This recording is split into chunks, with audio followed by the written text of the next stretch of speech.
बालहक्क जनजागृतीसाठी जिल्हाधिकारी एस कार्तिकेयन यांच्या हस्ते स्वाक्षरी मोहिमेचा शुभारंभ करण्यात आला।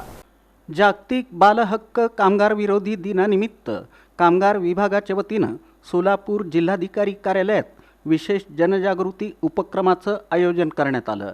जिल्हाधिकारी एस कार्तिकेयन यांच्या हस्ते या स्वाक्षरी मोहिमेचा शुभारंभ करण्यात आला।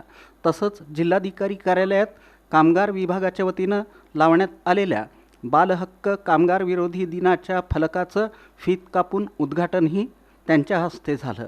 सहाय्यक कामगार आयुक्त मंगेश झोले, सरकारी कामगार अधिकारी SB डोब्रियल, जिल्हा महिला बालविकास अधिकारी अविनाश मगर, धनाजी शिंगाडे, प्रदीप पखमोडे, बाळासाहेब ठाकूर, राजेश्वर जाधव, गजानन मुंडे आदींची यावेळी प्रमुख उपस्थिती होती।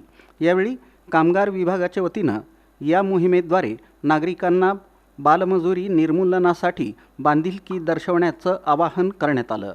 उपस्थित अधिकारी, कर्मचारी आणि नागरिकांनी पोस्टरवर स्वाक्षरी करून बालमजुरी विरोधी लढ्यात सहभाग नोंदवला।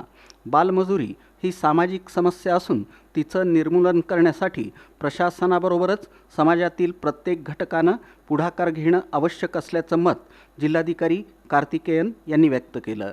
शिक्षण हीच खरी ताकद असून प्रत्येक बालकाला दर्जेदार शिक्षण मिळालं पाहिजे असं त्यांनी स्पष्ट केलं।